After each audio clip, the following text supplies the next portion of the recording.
is being recorded. Hello, this is Russ Tanner, and this is Global Skywatch Radio. It is August 19th, 2013, and this is the gathering place every Monday night at 8:30 Eastern Time, 5:30 Pacific Time, where we get together and we talk about the greatest crime against humanity in human history. We talk about geoengineering slash chemtrails. We teach people about what's going on because mainstream media isn't touching this subject, and you're not going to hear about what's really going on from mainstream media. And I'm going to tell you more about that in a second. Every Monday night, you can come to globalskywatch.com/live. You can click on the menu item in the left sidebar that says meeting archives if you want to view previous meetings. You can also visit the next meeting agenda and see a list of upcoming meetings. And you can call in from a number of different countries. There are local numbers around the world that you can call in and listen, or you can watch our live stream on the live stream channel at new.livestream.com/Global Skywatch. You can see that link directly from our Global Skywatch website if you just go to our main conference page, which is globalskywatch.com/live. A few things I want to go over before we get started is I want to tell you what the purpose of our program is we want to introduce new people to geoengineering slash chemtrails. This is the spraying in the sky. If you're new, if you're listening for the first time and you want to learn more about this, jets do not emit trails. If you look up in the sky and you see jets emitting trails, those are chemical aerosols. And what we have going on today, I'm a lifelong sky watcher. I've lived on military bases. I have flown regularly since I was a child. I did anyway. Took flight lessons. Our family owned a couple planes. We had paratroopers in the family.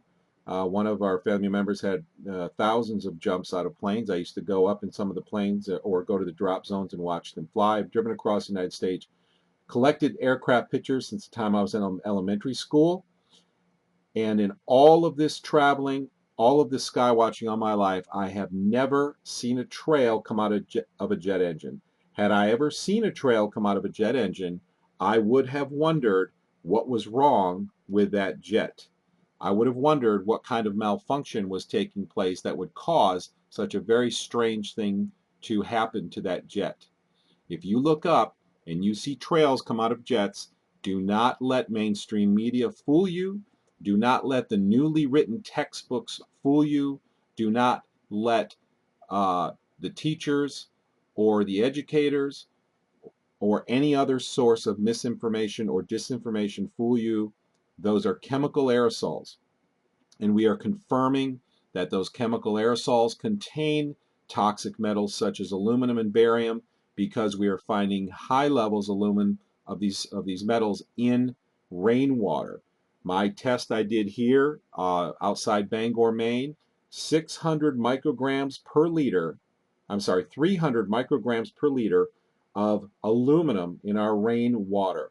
50 micrograms per liter is the EPA maximum allowed in drinking water. So we have 6 times more aluminum in the rainwater sample that I took than is allowed by the EPA in your drinking water.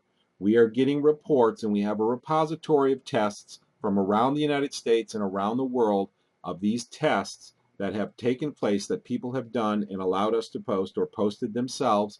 You can see them at globalskywatch.com. At the top of the page, just look for the link that says post/view test results.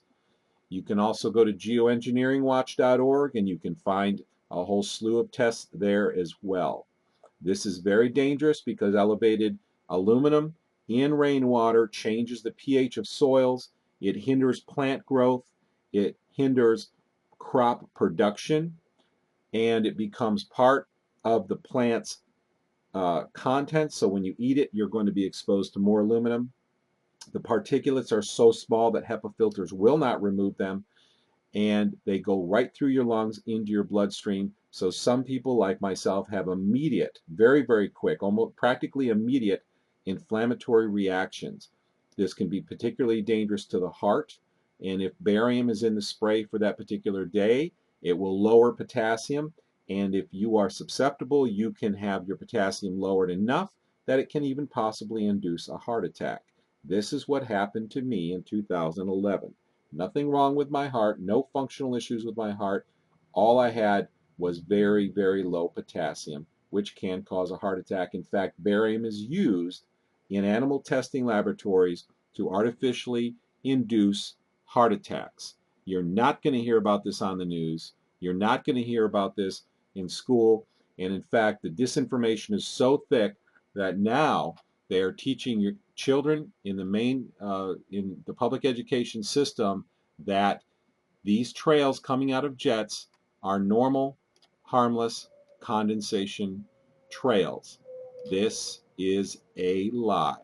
I am one of the people, one of the 1% or so of the population that can smell and taste what's in the air when these trails are dispersed in the sky.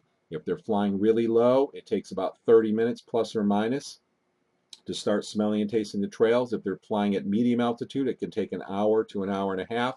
If they're flying at high altitudes, it can take a couple hours, and it's hard to judge because the wind can shift quite a distance before it reaches the ground. Nevertheless, in the beginning, all the flying was low. That for the first several years, it was all, in fact, first 5 years, it was very, very low, and it was very predictable. They would fly very low, 30 minutes plus or minus later. The smell and taste of the trails would be very, very thick in the air. I'd have inflammatory reaction immediately, burning sinuses, headaches, uh, eye pain, joint pain, tremendous fatigue, difficulty concentrating, and as the air cleared, these symptoms would go away. I am one of the more sensitive people, and there are a lot of sensitive people out there, and even if you're not, these particulates are still entering your body through your bloodstream. You're essentially being vaccinated with these metals, and these metals slowly over time will damage your body. They also increase, aluminum particularly, increases the toxicity of mercury, and most everybody has some degree of mercury toxicity, whether it's a little or a lot. There is some mercury toxicity that people have, and aluminum increases that toxicity easily 100 times, according to Dr. Haley, and others say much more. I do want to go over some agenda items tonight before we get to our first guest. We're going to have two guests tonight that have some very interesting information to share. In fact, the more I spoke with them, the more I realized how important this information was. So let me go over through our agenda items real quick. And if you're looking at our live stream, and again, you can find our live stream by going to globalskywatch.com/live, and then click in the left sidebar, click Watch Live Stream Now, and you can get a link that'll bring you to a place that has a link that goes right to our live stream. All right, on the live stream right now, you're seeing the first page of the chapter of the entitled Clouds, Precipitation, and Weather Radar from the book Weather Studies. This is a textbook that's being used to teach students information about clouds.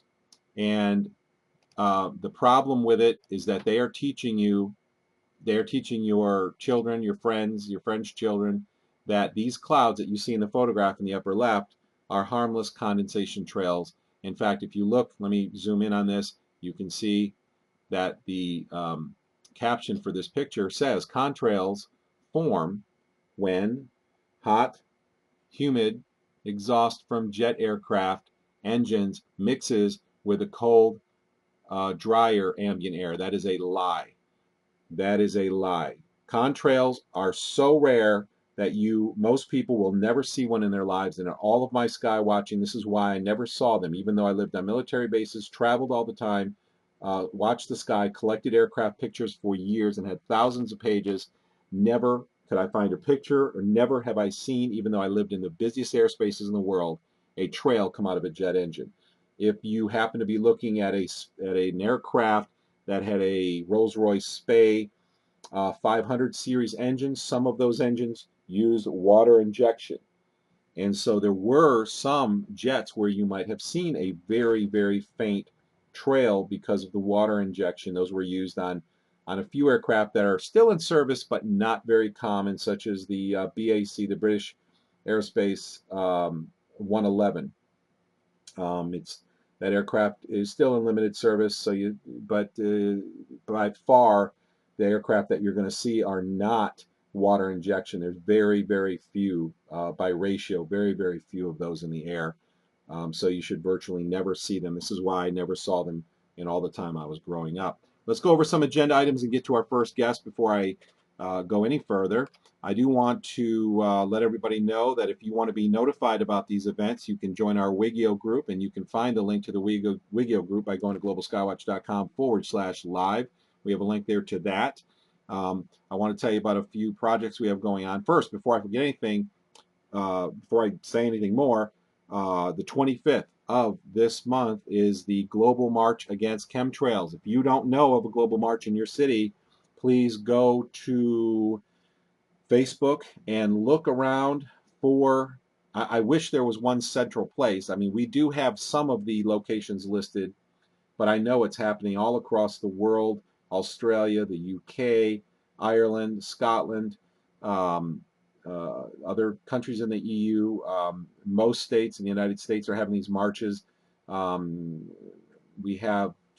looking for people for Portland, Maine. We've got somebody trying to organize there, so contact me if you have any questions about people in Maine. We're trying to get a group together for Bangor. This is happening on the 25th. This is just a few days away.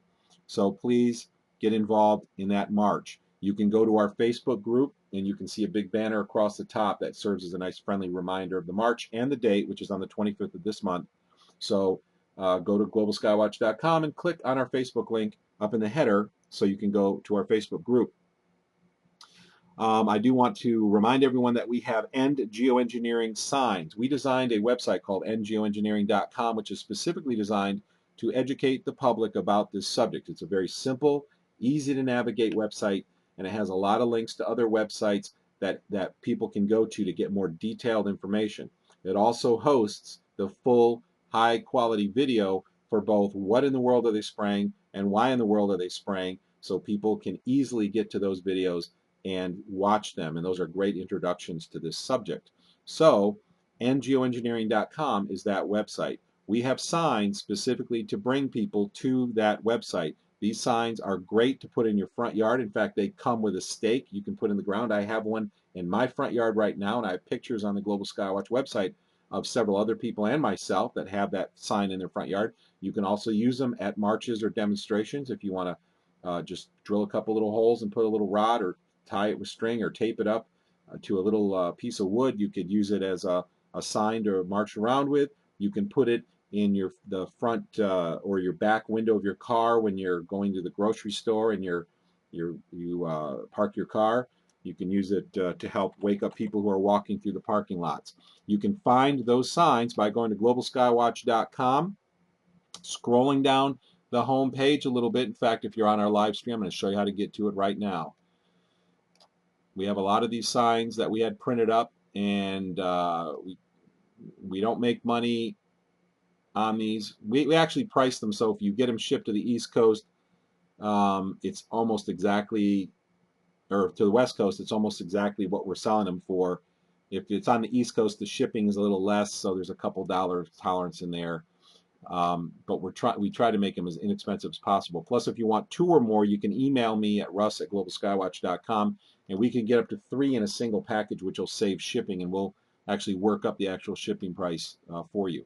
Okay, here, if you're looking at the live stream, here's the home page of Global Skywatch website. Scroll down just a little bit, and you can see this banner that says Get Involved Today. Click on the End Geoengineering sign, and it brings you right to our site that's all about the sign. You can click on this place order link, and it will bring you to the page where you can place an order for that. We also have bumper stickers. If you go to the home page, you can go down just below that sign, and we've got Global Skywatch and Geoengineering and Chemtrails Kill bumper stickers. I've got one on each vehicle. We have 3 vehicles. None of those are mine, but they're either family members or being loaned to us or under repair. Those vehicles all have endgeoengineering.com bumper stickers on in my driveway. So it's a very easy way to get the word out when you're out driving. So please take advantage of that. It's just so easy to do. And you can use those stickers for other things. I also have misprints. So if you want to buy some bumper stickers and you want me to throw some extra misprints in there, I can do that till we run out. We got the misprints for free because the printer messed up a lot of the bumper stickers and ended up giving them to us. And I'm happy to do that. If you have a good venue to give them away or you want to use them, whatever, that's fine. They're perfectly functional. It's just the colors are mismatched, essentially, or the graphics are a little stretched out, but they're still perfectly functional. And we got them for free, so I'm happy to give them away just to get them out there. If you want to learn about upcoming events, please go to the Global Events Calendar. You can see that here. If you're on the live stream, go to the homepage of globalskywatch.com, and the Global Events Calendar is right under the community section right here. Click on it, and it will forward you to our events calendar, which is a wonderful list of all the events that are going on. We're trying to create a centralized place where everyone can go to find any event related to this. So if you have an event coming up, please consider putting it in this calendar so it will get extra attention. It's really cool too because you can actually click a link and go to an actual calendar looking screen that shows you, gives you a great overview of what's going on related to these events. So please take advantage of that. All right. Before we, I think that's it for the announcements. I would like to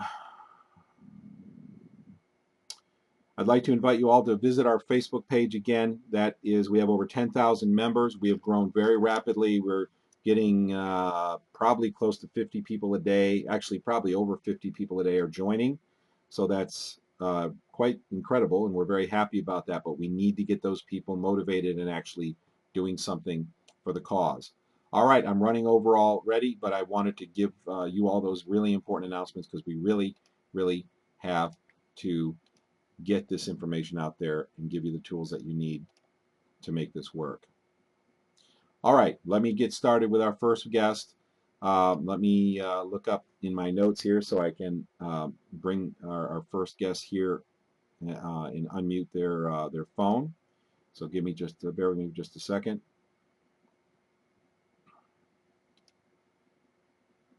Okay. I want to introduce you all. We're gonna have this person share some very interesting information that she has. This is Sandi from Ontario. I'm um, very interested in what she's doing. She's making a difference, opening people's eyes, and I wanted to have her on initially for a few minutes to let you all know what she is doing and how she's being effective in opening people's eyes, especially in government. Sandi, are you there? Yes, I am. Okay, wonderful. Let me get your volume turned up a little. Okay. All right, good. I am very happy to have you on here, and I'm glad I met you on Facebook, and we started talking, and I was like, wow, this is very good information. I'd love for you to share it on our Monday night show. So why don't you introduce yourself and tell everyone about yourself? Okay.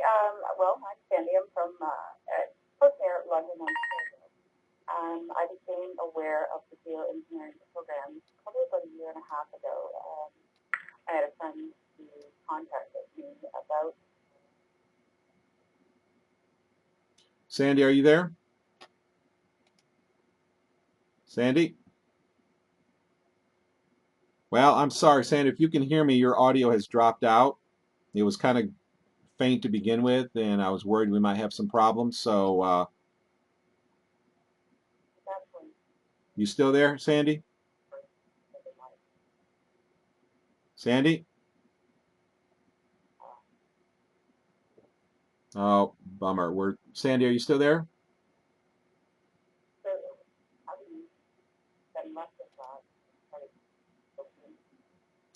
All right. Well, unfortunately, I can hear Sandi, but she's so faint. I don't know what's going on. I would check simple things first. Is your chin over the microphone, perhaps, or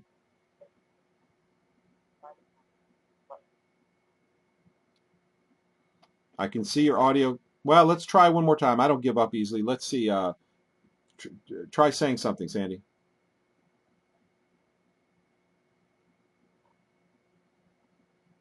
Yeah, I'm not getting any audio from you.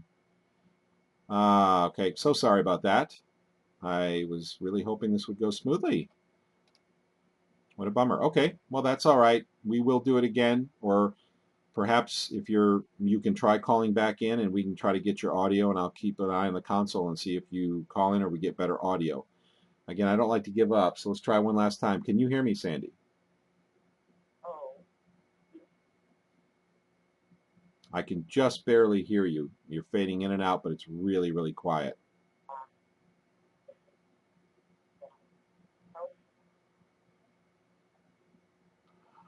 no, Okay, I'm so sorry. Um, so sorry. That didn't work out. The audio was weak to begin with. I don't know what happened. Maybe she'll call back in and we can have her tell her story. But you know what? I really want to get her on here, so we'll have to find out what's going on with her phone next time. Um, because we're running behind, I asked another person to be here, and I want to give her a proper introduction as well. This is Celeste, and I'm going to go ahead and read her bio because she has some a very interesting bio that I want to share with everybody before we bring her on real quick. So let's get that. Let me do that here. Just bear with me for a second. This is happening sooner than I planned, so let's see here.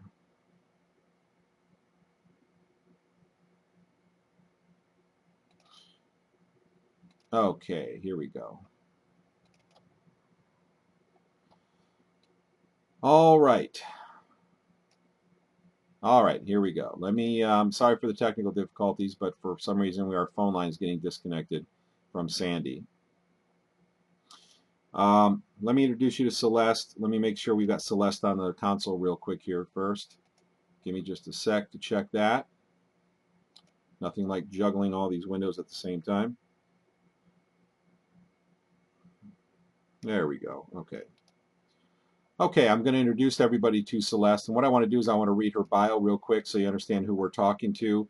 I began speaking with her some time ago, or we actually had some contact. I spoke with her this afternoon and didn't really realize her experience in this subject. The more I talked, the more I realized that she has had a lot of experience and a lot of background. Celeste lived nestled on a forested acreage in the Cascade foothills of the Washington state.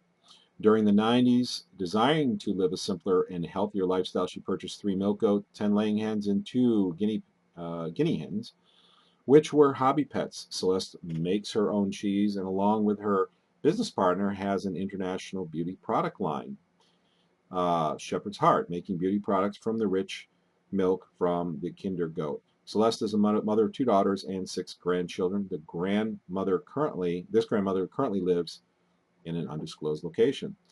Celeste and family were thrust from their tranquil farming life into daily crusade opposing the big government and large agribusiness partnerships upon receiving a 2005 USDA Agriculture Survey census when she noticed some odd information. Celeste is currently researching, educating, uniting, mobilizing outraged citizens across the country concerning the dangers of intrusive government on farming regulations currently being implemented affecting our privacy, property, food supply, and just possibly our very lives. Celeste worked as an agency um, operations contractor, and she may get into more detail about this agency. On the infamous day of 9/11, she sued the Washington State Department of Agriculture for failure to produce public documents through public disclosure that you and your policymakers need to make wise food and property decisions. She won the lawsuit and has preserved the historical government documentation scanned into her blog at www.nonaiswa.org.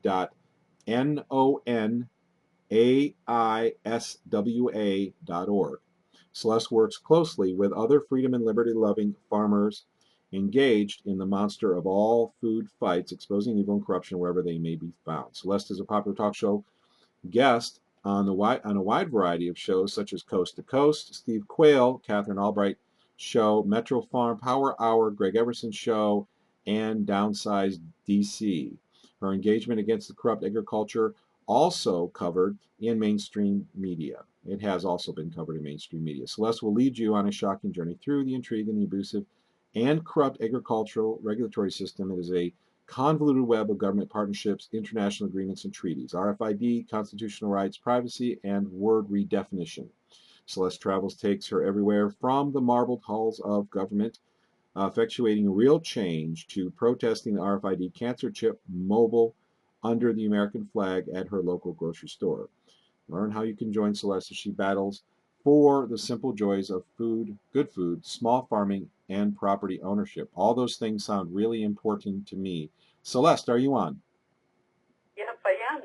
Well, that was quite a bio. You know, when I was talking to you this afternoon, I had no idea you had been on all those programs. I just thought you were, someone on our on our Facebook group. And more I talked to you, the more I realized you have a big background in all of this stuff, which is really cool.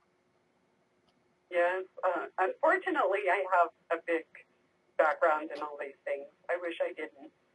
Yeah, that is kind of a rough road to travel, isn't it?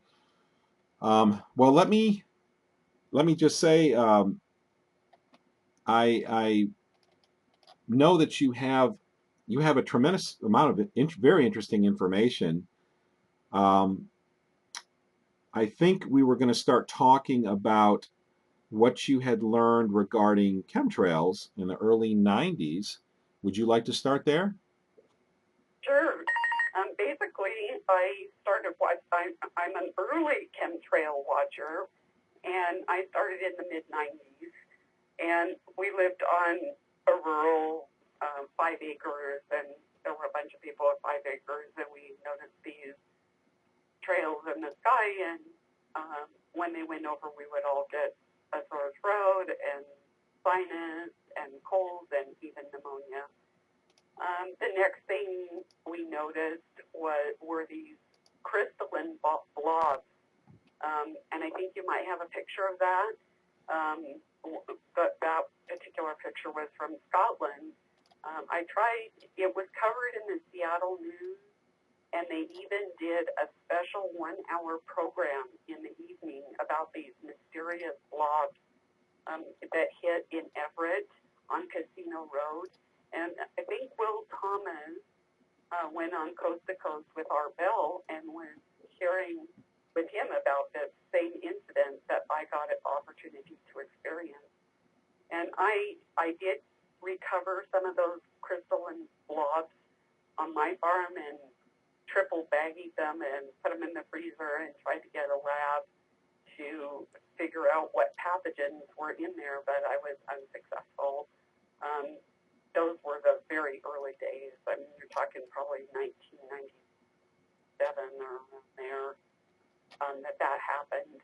And the next interesting thing was I saw my first rainbow cloud, and I don't know how many of your listeners have seen a rainbow cloud, probably everybody now, but back in 2001, on June 19th, I was engaged in a mass casualty exercise on Whidbey Island, and my partner and I were having lunch, and I looked up, and the sky was just all blue, not really any cloud cover, but there was this one cloud above us, and it had a rainbow, not the rainbow that we typically think of, like an arch, but the cloud was a rainbow, and I thought, well, that's kind of weird, but, we were kind of focused on our training exercise, and I didn't think much about it. A couple months later, I was on my way to town with my granddaughter, and I saw a rainbow cloud, and I didn't tell her. She was like, I don't know, maybe 10, and I didn't say a word, and she goes, oh, Grammy, look, there's a rainbow cloud. And I go, well, that's interesting. And then the third time, I thought it was very unusual. I had gone to Eastern Washington to do some speaking before the legislature went into session because I was going to be introducing some bills in the Washington State Legislature. And I was on my way home, and there was this really windy storm. I was on I-90 heading west. I was in Eastern Washington, and there were rainbow clouds rippled across the sky. The only thing I can liken it to, it was like a cross between waves coming in on a beach or an aurora, kind of a cross between that, but it was the same rainbow colors. And it was kind of interesting because I spent my first day at the legislature, visiting all the representatives and senators. And at the end of the day, I met one of the representatives from Eastern Washington. And I mentioned, to me, it was by that time I had seen rainbow clouds. And I said, "Did you see those rainbow clouds?" And he goes, he looked at me and his eyes kind of got big and bright. And he goes, "I thought I was hallucinating or seeing things. You saw those too?" And so, yeah, I did see them, and I guess that was confirmation for him, and I hope he's become a sky watcher after that.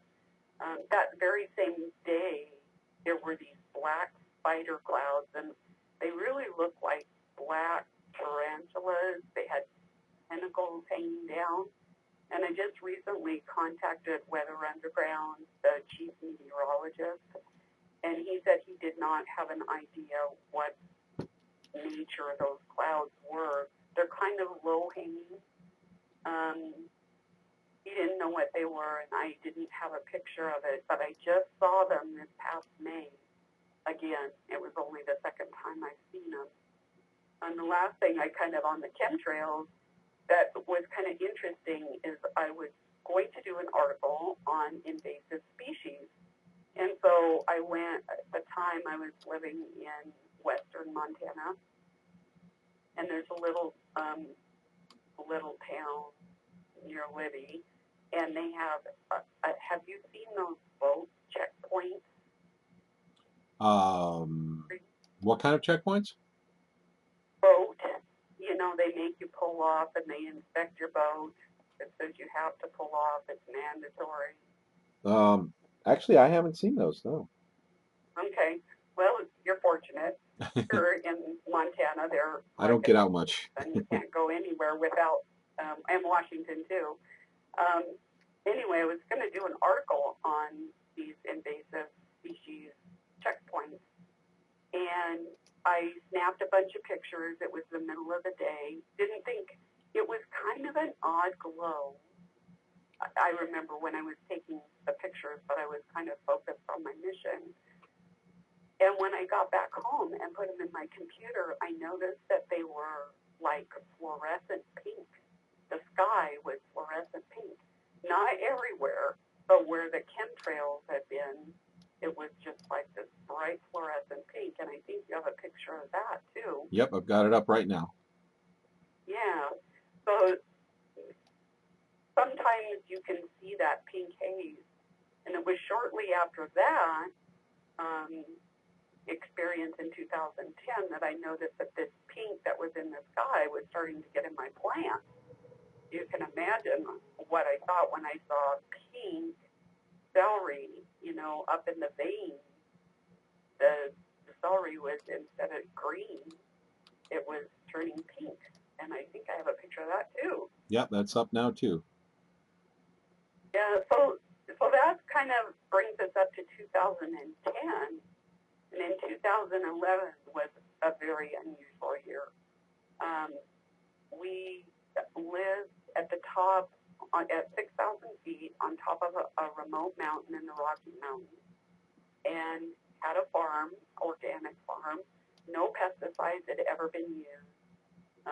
It was very pristine there, spring water. You can't get any purer than that, except all the trees are dying around from chemtrails. And there was a really bad chemtrail that year. And shortly after that, we noticed these weird mushrooms with horns on it. And I asked all the local people, I asked everybody, what are these mushrooms? Have you ever seen them before? And nobody had ever seen anything like it. And they were all over. It wasn't just like one or two mushrooms. It was like everywhere.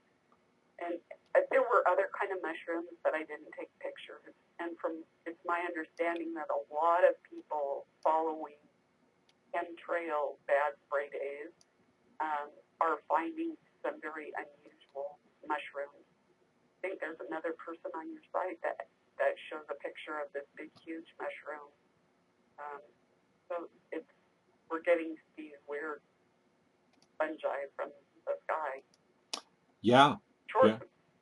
Well, it's interesting because I'm hearing from everyone everywhere, and I'm having the same problem. We're having mold and fungus everywhere. I mean, it's growing on the vehicles. It's taking over the trees. It's on the rocks. I've never seen so much of it on plant leaves. I've never, even plants that are in direct sunlight most of the day are getting molds or fungus on the leaves, and I've never seen anything like this before in my life. And much of our sinus, the sinus infections that many of us are plagued with, are fungal in nature. They're not really bacterial infections. Mm-hmm. I think they say people that work in medicine, about 75% of sinus infections are from fungus. Yeah. We're breathing. So, Yeah. Yeah. So a couple, right after that, I mean, it was like right on the heels of a horned mushroom. It was like a bad B-rated movie. We have this beautiful garden at the top of the mountain, and you're sprinkling it with spring water, and you're expecting this wonderful harvest. And all of a sudden, all of our plants started fiddleheading. And a lot of people go, okay, what's fiddleheading? And it's like when a fern comes up and it's all rolled up. And I think I've got some pictures of that. Yep, they're up right now. My potatoes and my tomatoes, they all look like ferns. And, we were kind of like shaking our heads and going, we were kind of leery of even proceeding, but we did. And we did get a good harvest. It was anything above the ground was mutated, but anything below the ground was okay. And our beans atrophied so that they would have the first leaves would be big and beautiful, and it looked like it was going to be a beautiful bean. And all of our plants were that way. And then the next set of leaves just kind of was a little tiny thing, and it just died after that, and would only get 2 leaves. And being the researcher that I am, I immediately got on the internet and tried to find out, what's causing this. And there were some allusions to a virus, but it was really, it was really vague, and it didn't sound like that was really the problem. But this year, when I was doing some research on another issue, I discovered that, and also because of last year's experience, which we'll get to in a second, I discovered that it was more than likely 2,4-D, which is a class of chemicals that's like Agent Orange. Okay. That does exactly the fiddleheading, and in talking to other farmers across the United States and gardeners, they have also had the same problem. And then I came to realize after last year's experience that it probably was not an accident, that we were being sprayed with some type of an herbicide, a broadleaf herbicide. 2,4-D is toxic to the skin and to the eyes, and animals shouldn't eat anything that is sprayed with it, grain or hay or anything like that. It also targets the liver, kidneys, and female, and it's classified by the EPA as a Class 3 toxic.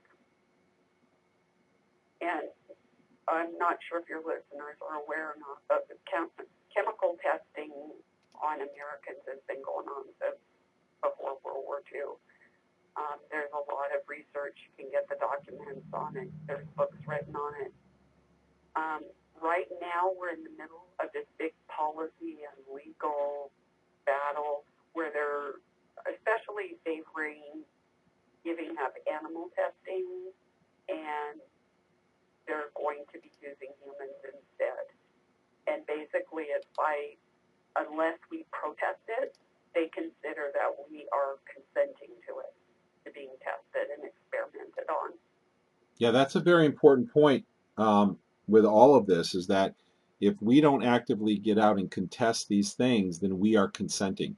So your silence is consent. Is that accurate to say? Yes, yes. And that's been, it goes way back to the bioweapon facilities, and people would, they would go to their community meetings and they would voice their opposition, but maybe only 50 people or 25 people would go. And according to the USDA and the powers that be, that wasn't even 1% of the population, and so they considered that a 99% favorable for their bioweapon facilities. Wow. Yeah, that's pretty cold. Yeah. That's pretty cold.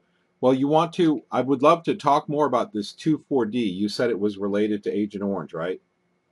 Yes. Okay. Well, why don't you go ahead? Keep telling us the story, because this story is just amazing. What you told me on the phone. Well, basically, we're going to kind of shift. It'll be on the same topic, but we're going to shift a little bit, because when you have to connect dots, you kind of have to go to a different position and look at it from a different point of view.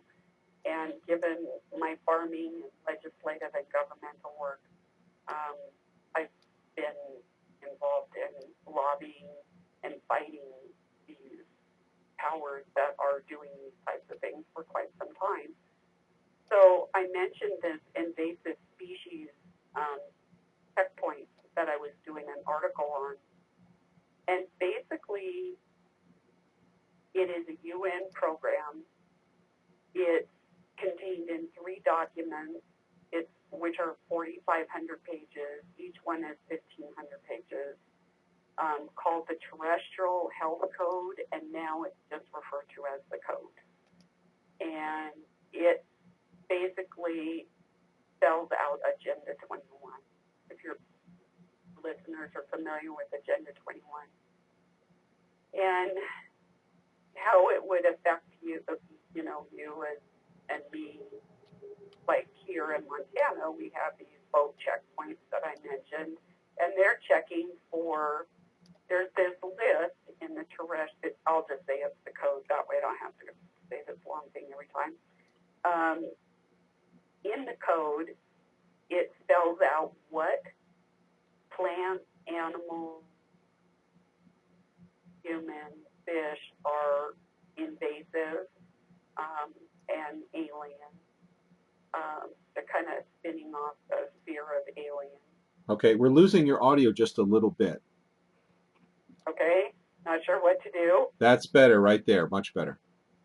Okay, so they established these checkpoints, and they're in Montana, and so when you pull off at one of these checkpoints, they look for invasive species. And whenever you see one of these, it's mandatory you stop. You do not have the option not to, or you'll get chased down and you'll get huge fines and penalties. You might even get arrested. So it's all by UN. It's subjective. It's a living document. 1 year, a species might be on there, and then so you say, okay, I don't have the species, but the next year it might include something else. So that's how it might affect you. But people in Western Washington are finding out a more insidious plan that this invasive, I guess I better just define invasive species. Invasive species or alien species can be an animal, a human, which they consider an animal now at this point. Humans have lost the primacy legally, so they consider us one. A plant, an insect, or a fish. And get this, up until this year, I was checking a broken link just before we went on air, and so they've made a slight change, but up until this point, and the UN still considers pathogens, which are deadly viruses, are not considered invasive species. So they don't have to kill them. And that'll all make sense in a few minutes. But for your listeners, it's important to realize that all of us are considered invasive. So that gives them supposedly the moral, ethical, blah, blah, blah, right to eradicate us. And the reason this sounds so much like Agenda 21 is the philosophy that nature is above everything, or it's okay to kill off these species they consider invasive, and they can put anybody on that list they want, but they're trying to save the earth by killing parts of the earth. It just doesn't. It really reeks of another agenda below it. But go ahead with your story.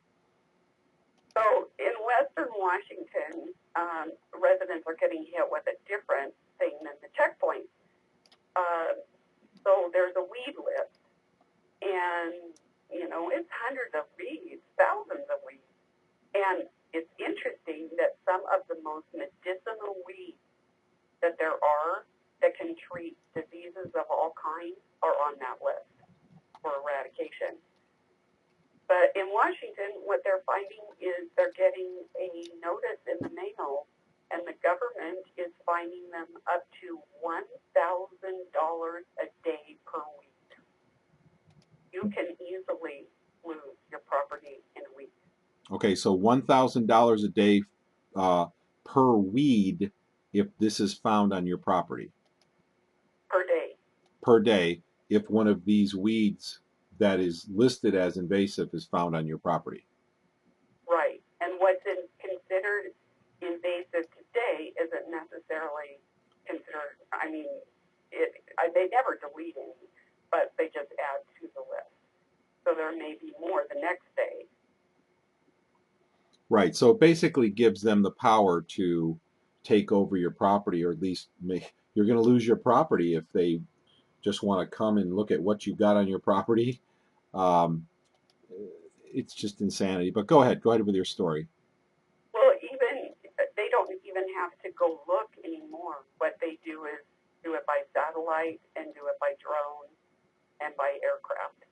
And they've got very sophisticated technology that can tell exactly what's growing on your place, whether, what type of plant, what type of animals, how many. So, they don't even need to go onto your property. So what they've decided, what the UN decided, is that it's one of two things. It's kind of like the medical system. They're going to, one, they've identified invasive species, and they're going to drain your pocket, and then they're going to spray it and eradicate it. And again, unless you protest, you're agreeing with the spraying policy. And I haven't put it up on my website, but just before I went on here, I found one of the things that says, unless you protest, it's, you're consenting. What a lot of your listeners are probably not aware of is that in, like, the West is on fire right now, and there's all these wildfire operations. And during the wildfire operations, they are spraying for invasive species.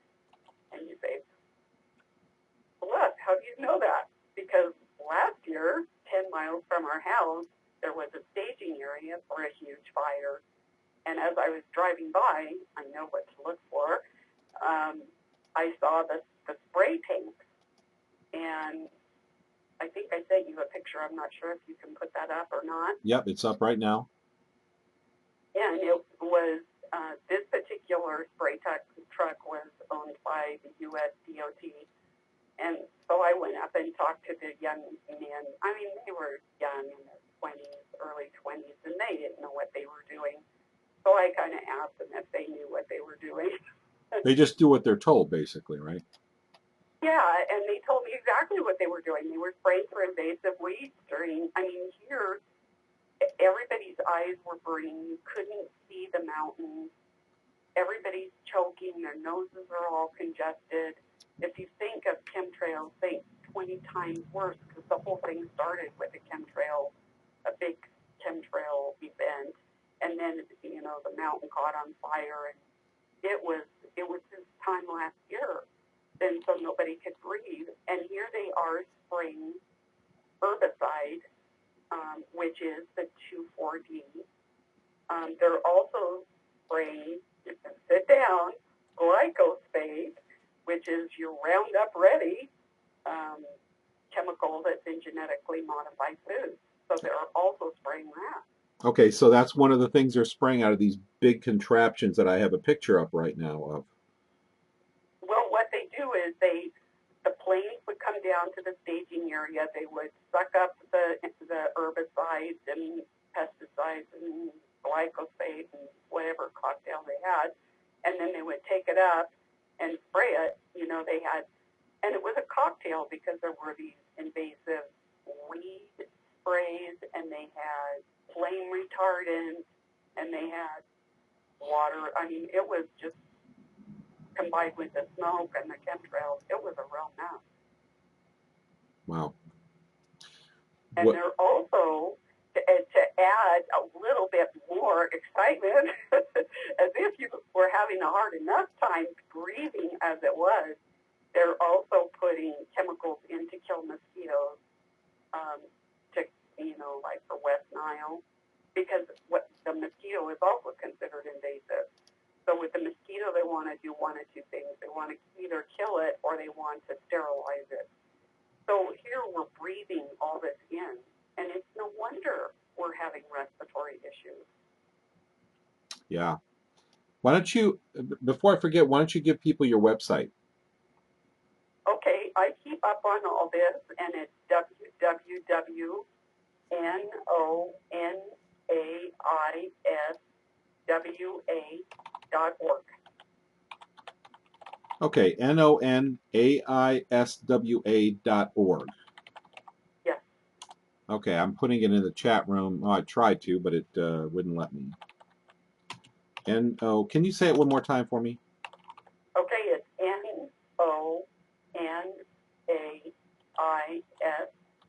nonaiswa.org. Okay, let me try putting spaces in here, see if it will accept it.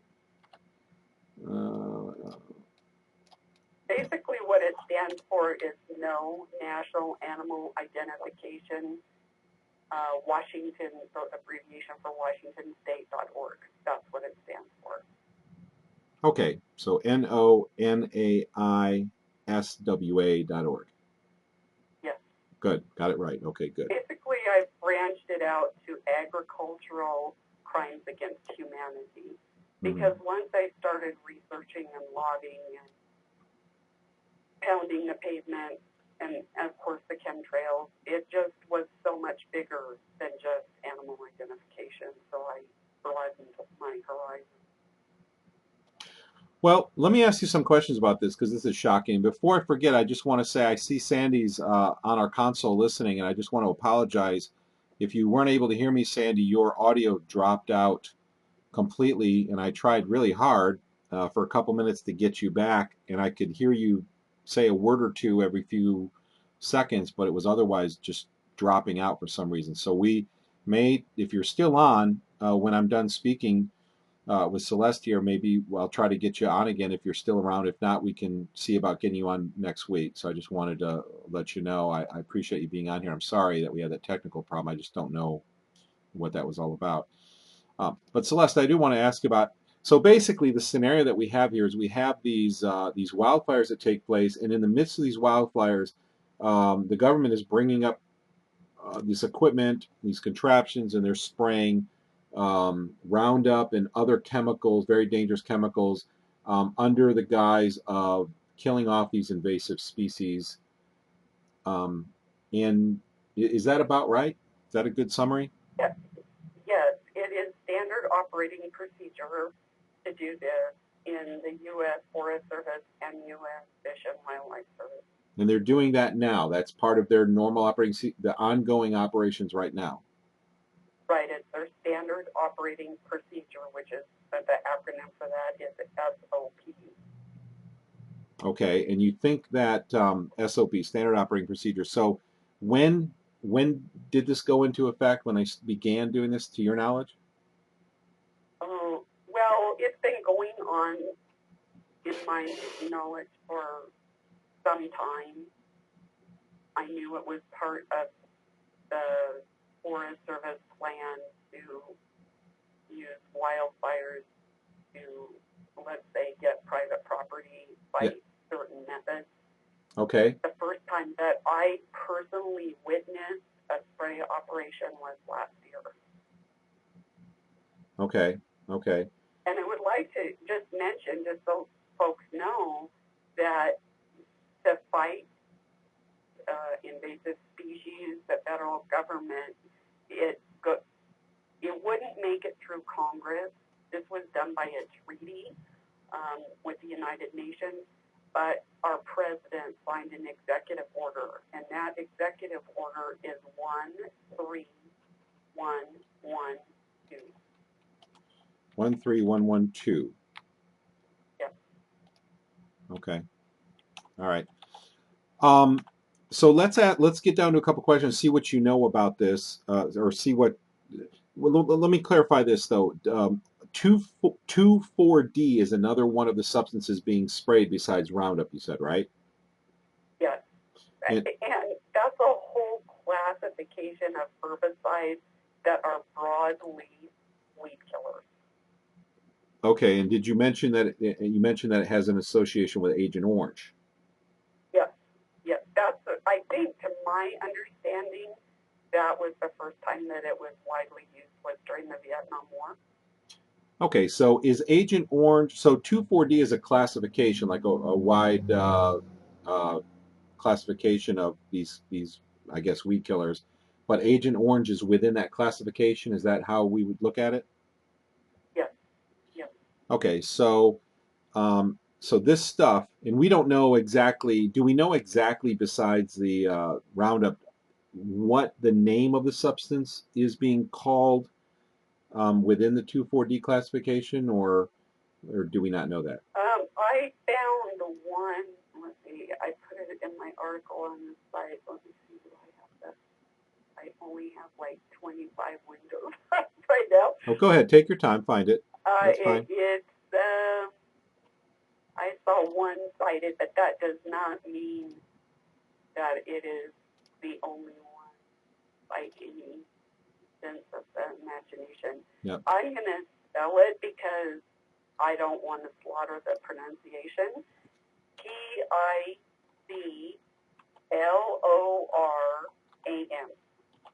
TICLORAM. TIC like cat? Yes. LORAM? Yes. And what is that?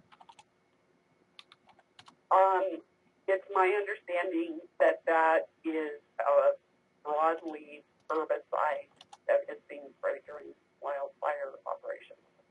Okay, I did a search for that and I found a P like Paul. Is the first letter P like Paul? Yes. Okay, I put T in instead, like Tom instead of Paul. Okay, I just looked that up on Google and I see a lot about this chemical. Okay, so this wide classification of chemicals is related, or Agent Orange falls within this. So I guess it would be safe to assume that the action of this class of chemicals is similar from chemical to chemical because they all fall within this classification. They have similar action. Is that safe to say? Yes. Yes. Okay, so basically then it sounds to me like wildfires are almost being used as a mask for these operations. Do you think that might be why they're doing this during wildfires? Yes. Okay, so they're kind of hiding it from, like if the public saw them with these huge contraptions, which I have a picture up right now of alongside the road, it might raise some eyebrows, but if it's a big fire and maybe nobody's allowed in the area and there's a bunch of smoke and odors, maybe it won't attract any attention or disapproval from the public. Is that maybe the story? Absolutely. Whenever there are spraying operations for like the West Nile, the mosquitoes, I mean, people come out in droves. They're just madder than bumblebees or hornets. You know, they're just calling their public officials or calling their county officials, and because that's, you know, they try and do it at night or early in the morning, but people still catch on. But under a wildfire, what better cover? Exactly, exactly. Wow, okay. Well, this is why I had you on tonight, because this is something people need to be aware of, and this is part of what this show is all about, is raising awareness about what our government is doing. I want our government, as I'm sure most people or everybody listening, to have integrity, to do what's best for humans and for the environment and for the welfare of all of us. That's what we all want. And when we see them spraying known toxins, harmful chemicals, destroying the environment, harming people, harming wildlife, we don't want that. It's really as simple as that. We don't want that. We want a government that has integrity and has the best interest of all of these things in view. Um, how do you feel about that, Celeste? Would that be safe that you feel the same way? Absolutely, absolutely. And I'd like to, one of the locals, when he was suffering terribly, he was an older gentleman, and the respiratory issues, his respiratory, his nose and his eyes and his lungs, excuse me, were so bad last year. And he asked one of the officials at one of the community meetings, and he received some free advice. And I think that this is the attitude of our public officials. I mean, they were pretty arrogant at these meetings. They said a little wood smoke is good for your lungs. And I think we have to think about that's their attitude with chemtrails too. A little bit of chemtrails and heavy metals and whatever else we want to throw in. Right. Good for you. Right. So I think we just have to just keep on and refuse to give our consent and be very vocal about it, and not give them any quarter. Just keep after, write letters, telephone them. I think the Skyder alert is wonderful. I wish I lived in an area where it would work, but you know, things like that. Okay. Okay. Well, this is this is the kind of stuff that just makes my blood boil. Government, once again, and again, we want good government. I'm not against government. I want good government. Government has its place and its function. I particularly like small governments, but they have their place. They need to have integrity. They need to protect. They need, in all things they do, to protect life, to protect humans, to protect wildlife, the environment, and everything they do just goes against all logic. And I believe it's because they have their own agenda. There is profiting going on from these programs, from a very few powerful people, and it is leading to a long-term goal. So it's not without an explanation, but it is not for the benefit of the public. Well, I'll tell you what, you've given a great account of what you've witnessed and what you've seen. Before talking to you, I never knew anything about 2,4-D, or that that it was related to Agent Orange, or that they were spraying these things, and even that this law about the invasive species was being used and could be used to take people's property away, it sounds like, or at least drive them from their property. But it makes complete sense in view of Agenda 21. This is what Agenda 21 is doing. And I wanted to have you on here and make all of our listeners aware of this. We have great people who listen, who are part of our group, and who listen and help bring other people, open other people's eyes so they are aware of these kinds of things. There's just not much to say. I just sit here just not exhausted, but just sick and tired of hearing about the destruction over and over again. Is there anything else you'd like to share? And if I guess we will have time then, because we got through this, and I want to be swift with our shows in the future. I'm trying to be swift and cram as much information in as possible so we can save the listeners time, but still get all the information in that we probably could have Sandi back on here, see if we can get her audio working. But is there anything you'd like to say in closing about all of this stuff and what people can do, or anything you'd like to say at all? Well, just be active and don't consent. But I just think that each one of us should just stand in awe of our Creator and how He intricately and uniquely made each one of us, and just look at the assault we're under and how miraculous that every breath of life is that we have. And we can be thankful in spite of all of this and joyful. And I mean, yeah, we have to do a few things here and there to be responsible and not give our consent, but let's not let it rob us of our joy. Very well said. All right. Well, thank you. Thank you so much, Celeste. I've received quite an education about things that I did not know about in our email correspondence and in talking to you on the phone earlier. And I just want people to know about this Agenda 21 agenda that is allowing people's property to be taken under the guise of protecting you. It's always about protecting you. You know, it always seems it's always about protecting the public. This is how these kinds of things are done. So thank you so much for taking the time to be with us and tell us about 2,4-D, Agent Orange, and how this stuff is being sprayed in the name of eliminating invasive species, many of which are while they all are beneficial. I mean, none of these things are here by accident. These things are all part of this ecosystem, and they all play their role. Wouldn't you agree? Yes, absolutely. Yeah, I mean, if you want, it's one thing to pick weeds in your garden, but it's another thing to have, 200-gallon tanks of chemicals that you're going to spray in the woods because you think that these species are hurting someone. I just, to the common mind, to the intelligent mind with common sense, it just doesn't make any sense. It only makes sense when you understand that there are a small group of people who are profiting from these types of, uh, of damaging policies and activities. I think we also need to really look at it for those of us that grow organic and are very careful what we put in our mouth because of all the toxicity that we're receiving in our environment. Yeah. One person, I've got an email recently, and they asked, well, how do I keep my garden safe, or how do I grow true organic? And, it's a sad commentary, but I had to write the person back and say, you need to put it in a greenhouse, and you would have to filter the water and filter the air at this point. Right, and unfortunately, chemtrails cannot be filtered with HEPA filters.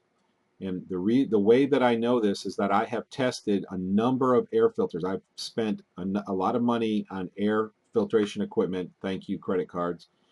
And I have brought them into a small room when chemtrails were being sprayed, and it was in the house. And I've run them one by one, and it removes pollen. They remove smoke. They remove any odors. They remove everything except the odor and taste of chemtrails. They cannot do that. And these were all, I have written an article about that. So filtering the air is very difficult. Have you ever tried a VOC on your filtration system? What is that? It's, it's a 3-part filtration system. I used to work in alternative medicine also in my spare time. And when we would have allergy patients that were chemically sensitive, we would put these, and in fact, I have one, allergy air purifiers, and it's a 3-stage. It has like your paper, it has your charcoal, but it has another filtration system, and it's called a V, as in Victor, O, B, and that stands for volatile organic compound. And it will literally, let's say you have a fungus in your house, like aspergillus, that is giving off a toxin. It will actually take the toxin out of the air. It will take the fungus out of the air, but it will also take the toxin out of the air too. So you might try that. Well, I'll tell you what I've tried. Let me look this up. I wrote an article about this. If you want to see my article, go to globalskywatch.com, click on personal chem, or actually go to the home page and in the top of the left sidebar. Let me show this on the stream here. Here's the home page of Global Skywatch, and right here is my chemtrail story. Just click on that, and I have the article I wrote about the air filters that I tested. It's right down here. It's about 2/3 of the way down on the left sidebar, air purifiers. And it's called Which Air Purifiers Work Against Chemtrails. And I tested the IQ Air GC series, which are some of the probably the best consumer air filters in the world. Very expensive. Thank you, credit cards. I tested that one and wrote up my experience. I actually made a home-built water mist purifier, which filters the air through a water mist, which actually was the most effective thing that I had. Allen Air is just a HEPA filter in a canister, so it's a good HEPA filter and it moves a lot of air, but it just a HEPA filter. These IQ Air, I tested another IQ Air, which is a Health Pro series. These have canisters. The first IQ Air up here, if you're looking at the stream, let me close it in a little bit. This IQ Air GC series has big canisters that the air goes through, and this canister has these canisters have, I believe, impregnated charcoal that has different things impregnated in it that bind, that actually chelate the air. Incredible air filters, very good air filters, but did not remove chemtrails. Here's the other one, the Health Pro. Another incredible filter. Actually has mercury filter in it. I tried mercury filter because I have mercury symptoms from 2 chemtrail types. Exactly line up with mercury. Excellent job cleaning the air, except none of the chemtrail stuff got removed. Then I built another water-based purifier out of large PVC. There's another shot of it. It was a real tall thing, and we blew air through it. It had what are called Paul rings, and would run water down through it while we were pushing air up through it. And it did remove some because the water binds to some of these particulates in the air, but it blew a tremendous amount of moisture into the air, which you would expect. It was very hard to get the moisture out. So anyway, anybody who wants to see that article, take a look. And unfortunately, I found nothing that's 100% effective. The ones that I made that used water chelation actually were partially effective, but only less than, I'd say, 25%. So tough, very tough thing to do. But anyway, you were talking about organic foods and stuff. You've given us some great insight about what's going on and how these laws are being passed about that can take our property away or bankrupt us in the name of helping us all. So any final words you want to share with everyone, and please share your website once again. My website is www.nonaiswa.org, and I hope everybody gets out there this Sunday for the March Against Geoengineering. We will be in Missoula, in Montana, at Karas Park at noon. So if anybody wants to join us, I hope they do. And if you don't live in Montana or the environs, please do it in whatever city or state that you're in. Yes, absolutely. Thank you. Everybody should participate if it's possible. I'm trying to get one together for Bangor. If you're in Maine and you want to, I've got signs and flyers and bumper stickers. I want to do this. But yes, get involved in your local area. I've been through Missoula. I love Montana. Big sky state. Beautiful, beautiful place. And when they say big sky, it really is a big sky. There's something about Montana that just takes your breath away. All right. Beautiful. Yeah, I'm jealous. Of course, Maine is beautiful too. So we've got a beautiful country here. Got a beautiful world, really. But Celeste, thank you so much for taking the time to be with us. Thank you for all this information, and I hope people go visit your website and get some in-depth information about what's going on with our government and with all this damage that they're doing. So you have a good night. Thanks again. You have a good evening too. All right, we'll talk again soon, I'm sure. Okay, bye-bye. All right, good. I can see that that we still have Sandi on with us, which is awesome. She's still with us, and I would love to see if we can get our audio problem worked out, because Sandi had some really interesting information. Just to summarize what we've just been through, Celeste has uncovered laws and uncovered how chemicals related to Agent Orange are being sprayed often around wildfires from big containers, and this is being done in the guise of getting rid of invasive species, and what they're really doing is they're killing off valuable plant life, wildlife. God only knows what they're doing to the water supply, to the animal life. Just stuff that's just insane and crazy. Of course, they're doing it because there's an agenda behind there, and you can't talk about these big crimes against humanity without understanding the big agenda. And we've talked about this before. If you look at our radio archives, go to globalskywatch.com and look at the archives of shows that have been done.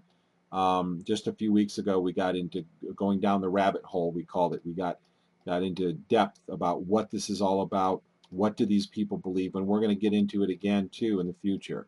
And we're going to start covering other aspects of this, because people don't understand. It's hard for them to believe this is really going on when you don't put all the pieces together, because they start asking questions like, well, why would they do this? It doesn't make any sense. But until you understand who these people are, who have gained control of powerful corporations, who have then gained control of our government, you can't understand why this is happening. But when you understand what their belief system is, then you start seeing why they do what they do. It's horrible. It's horrible. But when you understand what they believe, it makes you understand where they're coming from and why they're doing it.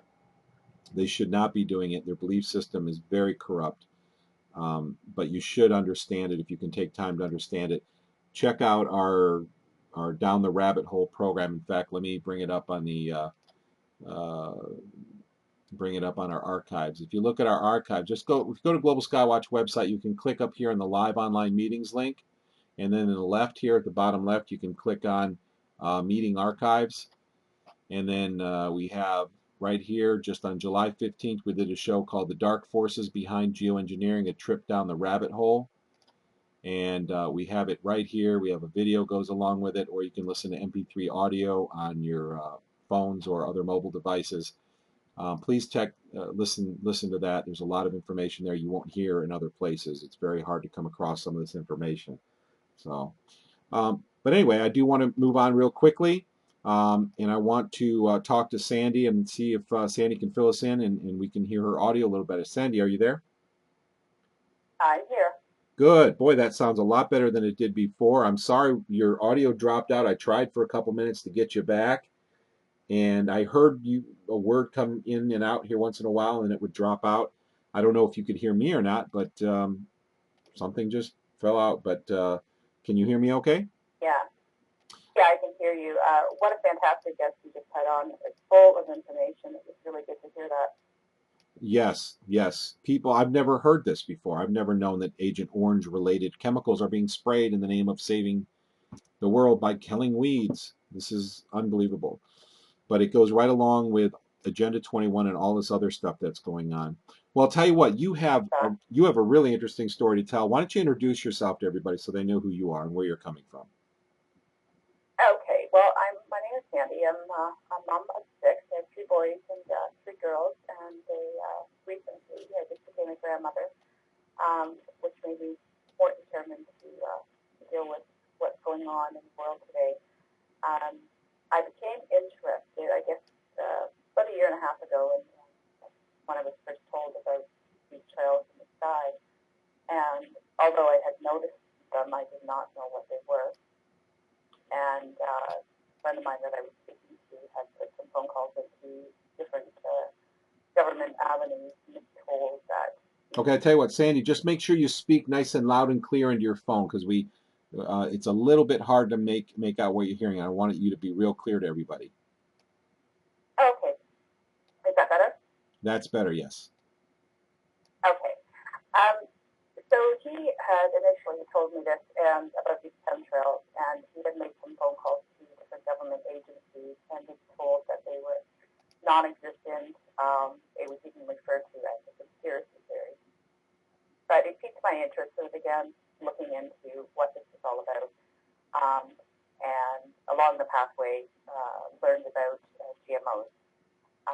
And that led me even further down the rabbit hole, as they say, and I became even more interested in what the connection was between the GMOs and these chemtrails or geoengineering that was taking place. In that, I mean, I found out a lot of things that, were quite alarming. So I began a process of trying to get some information through our political system locally here in London, Ontario.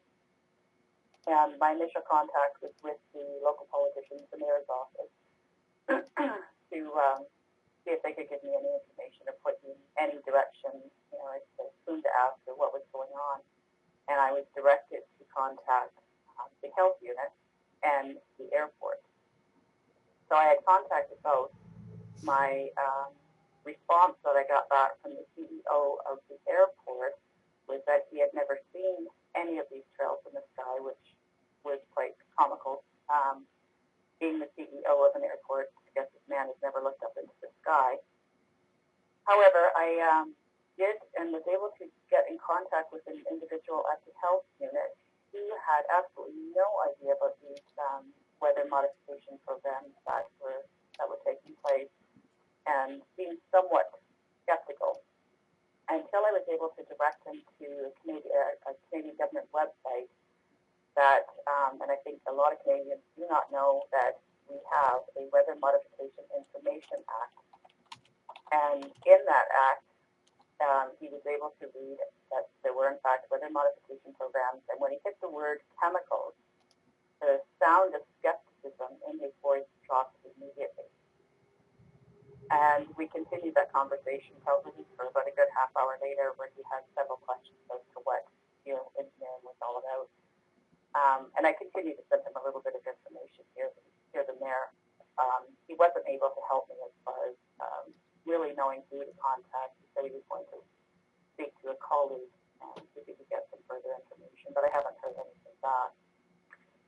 So from that point, I called Environment Canada, and I did receive a voicemail back from them, and it was confirming that there are weather modification programs taking place in Canada, that Environment Canada was primarily responsible for those weather modifications.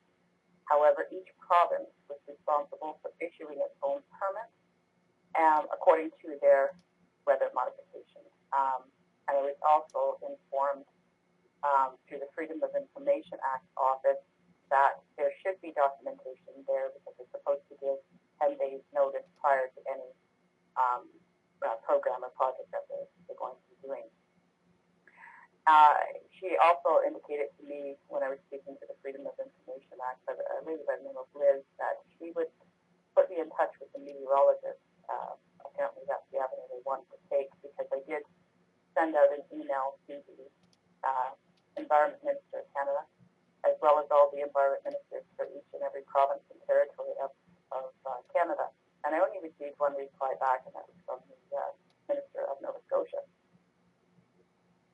So going on then to speaking to Liz from the Freedom of Information Act, because I'm trying to obtain documents through that avenue, I was supposed to receive an email from her and a phone call from the meteorologist last week. I got neither. So I placed another phone call today and asked, where is the email? And I haven't received a phone call from the meteorologist. She said to me it was very disappointing, which it was, that she was going to send out that email, that she was waiting to hear from them. There was just a lot of excuses back and forth as to kind of why, one person didn't get in contact with the other, and she thought they were going to call, they didn't, that kind of thing. So I waited today, still no email, still no phone call, and I called her right at 4:30. There was no answer, and just left a message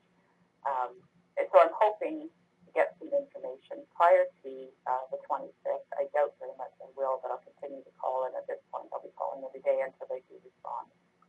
So that's where this stands right now. Okay, so basically, sounds like you're getting a bit of a runaround, and people, you know, some people have a negative attitude right off the bat. Meteorologist is not getting back with you, um, you know, but you did open somebody's eyes a little bit, didn't you? Yeah, and I mean that was an encouraging conversation, especially for somebody that is working in the in the health field, that has no idea that these programs are going on. And I think it's important to keep that in mind when you are talking to political people or anyone really, that a lot of people are not aware that these programs are taking place. So I think it's important to do whatever you can when you can. And as your previous guest said, I think it's really important that we do get out there and protest, because I'm hearing a lot lately that people think protesting doesn't matter, it doesn't help. But it really, really does, because your presence is there. Whether people come and approach you to ask you why you're there, you get an opportunity to talk to people, your presence is there, you're there, your signs are there. You never know at some point that the seed is put there, when or if they're going to look up this information. I believe at some point in time they will. So I think it's really important we let ourselves be known that we're not willing to accept or consent to what they're doing. Absolutely, absolutely. Well, I'll tell you what, this is what I want. I hope everybody does. If it's possible for people to do this, I did it. I called the Bureau of Air Quality in the state of Maine. I talked to 3 people there. The first person was just some guy who worked in a pretty high position. The second person was named Melanie Loisem, who has now become the head of the State Bureau of Air Quality for the state of Maine. She's the #1 person. And then I talked to Jim Brooks, who was at that time the head. So I've now talked to 2 people who either became or were at the time the head of the Bureau of Air Quality. And what blows my mind is, #1, they haven't noticed any of this. They don't know anything about it. And when you do talk about it, the people who know anything about it just say, oh, those are just jet trails. And the thing that blows my mind is, like, if you think those are jet trails, what are you doing working in the environmental sciences? Yeah. It does make you wonder. It's like I said, with the reply I got back from the CEO of the London airport to make claim that he's never even seen these trails in the sky was.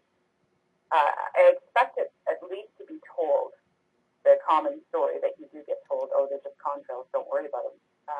But I didn't even get that much. It was a total commitment of saying that he didn't see absolutely anything in the sky, which is ironic because I take pictures. I live up just north of London, and I have a friend of mine who's taking pictures in London. I mean, we see these things daily. So how this man could claim he's not seeing it is just, beyond any answer that I thought I would ever get. Yeah, it really is. Well, listen, I'd like to take a few callers. You want to stick around and see if anybody has some questions for you? Sure. Okay. Q&A session started. And that says it all. I don't know who that woman is, but she is our electronic announcer who lets us know that Q&A is actually on. So if you want to ask a question or can make a comment, we'll leave. The phone is open for the next 20 minutes or so. And you can just press *6 on your phone, call into the phone number. Our phone number is 559-726-1300. That's 559-726-1300. And you'll need an access code, which is 156230. And you can get that number at globalskywatch.com/live. And once you call into the console, just press *6 on your phone and you can speak with us. We'll have the phones open for a few minutes, trying to keep the shows a little shorter. Our last show that we did was over 4 hours long. We talked about Joe Rogan and his show he did on chemtrails, which was a joke. It was a hit piece. It had no scientific information. There was no investigation. It was full of deceptive devices used to discredit people. They edited it in a way that you would edit it if you wanted to discredit your guest. There was no content whatsoever, almost no content whatsoever. The content that did exist was completely misrepresented. It's not scientific television. It's not somebody looking for the truth. It's somebody who has an agenda, is controlled by the establishment, and is getting paid to do his job. That's what it's about. So check out that show. I know it's long, but we get into great detail, and we have clips throughout the show of Joe using disinformation techniques, neurolinguistic techniques, and other types of deceptive techniques. And we have a real shocking clip at the end that shows how Joe may not be the guy you think he is. And when you learn about these people who get involved in these mainstream media uh, positions, you have to realize they don't get there by accident. They get there because they're already known to be safe people who are towing the line of the establishment media, mainstream media, disinformation, the official stories. And if you're not, then you'll never get into that position. We do have a caller. Welcome, caller. How are you doing tonight? Hi, I'm doing fine. I had a question for Sandi about, you mentioned something about getting the Weather Modification Information Act and getting something, kind of literature talking about the programs that have to be disclosed that are going on up there. Could you talk a little more about that? Oh, I'm so sorry, Sandi. Hold on a second. You got muted when I turned on the Q&A session. There you go. You're on now, Sandi. Oh, that's okay. It's actually a very easy document to find, even if you just Google the Weather Modification Information Act of Canada. It will pull you up to that website, and it's not a very long document. It's only 2 pages long, and under Section 5, there's a provision for disclosure. So in order to do that, I have to go to the Freedom of Information Act here in Canada, and there's a coordinator's office that is supposed to be there to help you through that process, because you have to fill out the form, and there's a very small fee to get that documentation. From what she's told me is that any program that takes place, there has to be a 10-day written notification sent into Environment Canada. So there should be documentation there. However, there is also a provision for that 10-day process to be waived. That is one of the questions I'm asking is what exactly would make it exempt from a 10-day notice? Or do you suppose, okay, this is Canada, I wonder if we have a similar sort of thing here in the United States, and do you have any idea how I would go about finding that? I would, when I did my search, I simply used, I searched in Google, of all places, but I just put it into Google, weather modification programs in Canada, and that's one of the very first things that popped up, and that was, it helped because it was an official document from our government, so it was a good source, but it was a legitimate source, but it was that easy for me to find. Well, that's great. And the reason I'm calling is because I just recently had, this is Helen, I'm in Georgia, and I had an opportunity just sort of come out of nowhere to go to a picnic that was rather informal, in which our governor of our state and also our state house representative was going to be there. There were also some other folks there, state senator from a different district, and I think even briefly our state agriculture commissioner chairman was there, although I didn't get a chance to approach him. But anyway, I kind of threw together some packages that I had, photographs, evidence. I think, Russ, you're familiar with this. I've sent some of this out. But I had some together. I pulled together some hard copies of photographic evidence of plant damage and the plains and trails over my home and property. property, pull together a package of the what in the world are they spraying, why in the world are they spraying DVD, as well as Dane's new literature, a nice brochure by Deborah Whitman, Our Children Breathing Toxic Metals, and some other sundry literature, and was able to put all that together and get in a manila envelope. And I was helped to put together a cover letter, kind of asking for them for some, to officially look in for an inquiry into what was going on. So hopefully, I was just thinking that would be great if I could locate some of these types of documents here in the United States that I could come back at them in dialogue with to present to them of, well, okay, so, why wasn't this disclosed, So anyhow, I just find your talk this evening very helpful to me, with the events that have kind of occurred. This just happened a couple of days ago, so I'm hoping that I'll get some follow-up from these people, and I even actually picked some leads that were still damaged that I'm still picking up in spite of all the rain that we've been having all summer long. You would think everything would be green, but there's still a few leaves that have fallen that are discolored and strangely spotted and things of that nature. So I got some actual evidence and put them in a gallon quart-sized baggie, clear plastic baggie, and handed it all off. So anyway, everybody say a few prayers that they'll pay attention and some good will come of it. Yeah, I certainly hope so. I certainly hope so. Sandy, you still with us?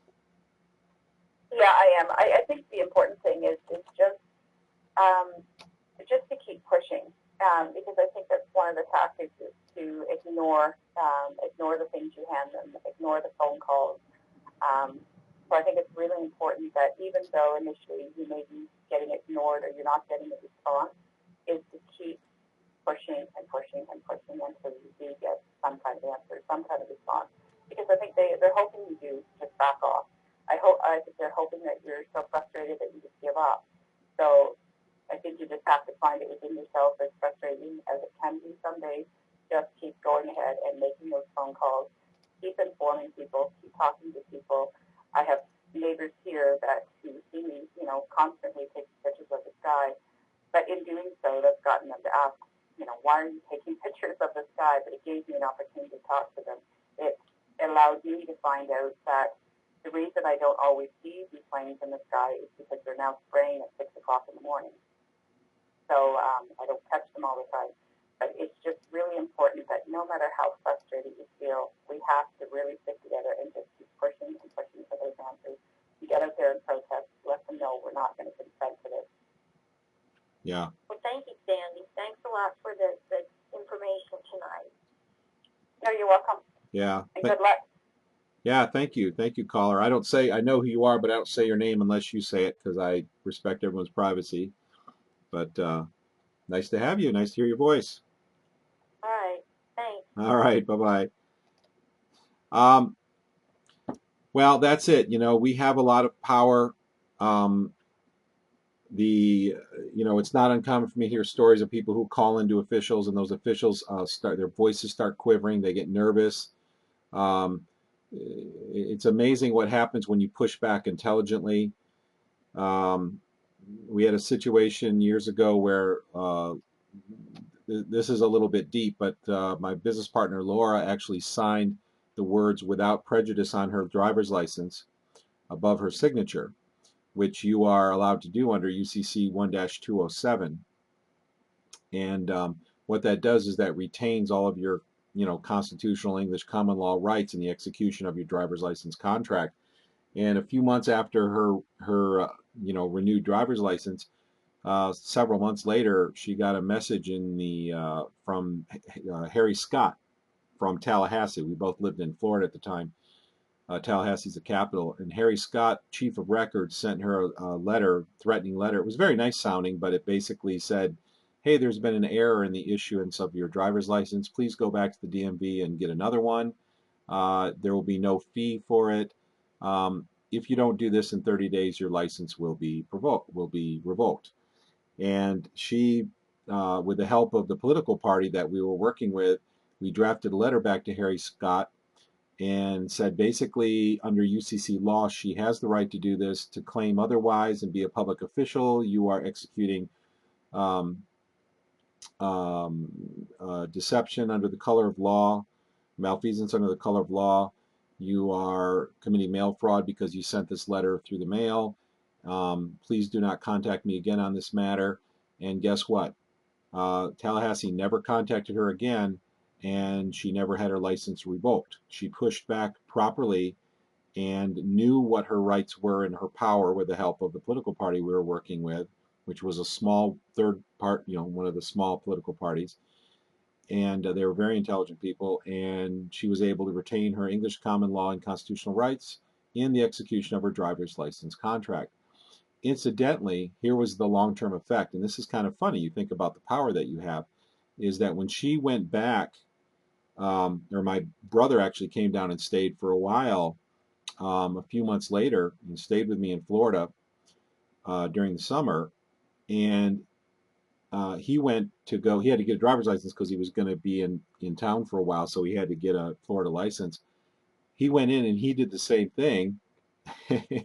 And the manager, the person who was managing the DMV office, said, "I'm sorry, sir, you can't do that with your signature." And he's like, "Yes, I can. Under UCC, I can do that. So I don't know what the problem is. I can sign without prejudice above my name. I have the right to do that. And that's in the law." And she goes, "I'm sorry, I'm not going to allow that." And he goes, "You don't have the authority not to allow that." He said, "Sir, would you," or she, it was a woman, she said, "Would you come back to my office, please?" And he's like, "Okay." And he showed my brother a letter that she had received from their home office in Tallahassee stating, do not, this was a notice to all the managers of the driver's license, the DMV, the Department of Motor Vehicle managers.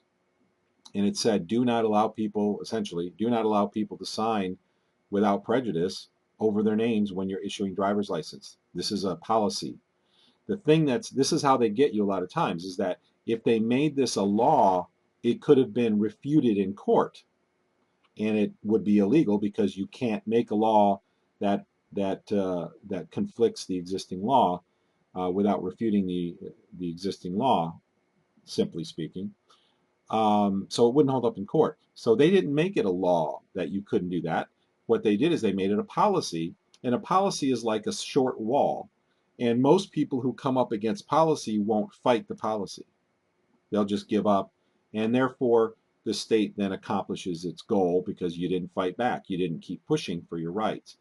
And they will put those walls up. So it's very funny because I believe as a direct result of Laura's executing her UCC 1-207 rights in the execution of her driver's license contract, it caused the entire state of Florida to implement this policy of not allowing people to do that very, very soon after that happened. And the DMV got a letter, from Laura stating, no, you're not going to do that. You better not contact me again because it's illegal for you to make these statements, especially because you're a public administrator and you're supposed to know this. So that's the power that you have. Yeah, go ahead. Yeah, absolutely. Yeah, no, I was just wanted to comment too that it works the same way here in Canada. There's some interesting videos, interesting gentleman out of Winnipeg by the name of D. Clifford, who is got a ton of knowledge on our common laws and how to deal with these so-called policies and teaching you what your legal rights are. They're really interesting. I don't know a lot about it. I'm just starting to learn a little bit more as it goes. But I think if people really educated themselves as far as what their rights were, it would go a long way in being able to, I should say, battle some of these issues that come up in an intelligent way that you know ahead of time what your rights are before you run into the problem. That's right, going in equipped. And you know, the thing that's amazing to me, Sandi, is that the rights that we have are incredible. When we know them and we execute them, it's absolutely incredible. And let me tell you another short story. I know I love to just tell stories. I have an uncle who lives outside, well, in roughly in the Jamestown area of Western New York. I think he's actually in Pennsylvania. Jamestown is 5 minutes from the Pennsylvania border. He studied this stuff intensely for a couple of years, and he realized that he didn't have to pay property taxes as long as he refuted it properly.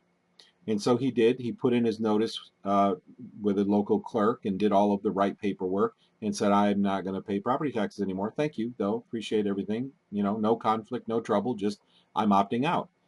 And he did it through the proper channels.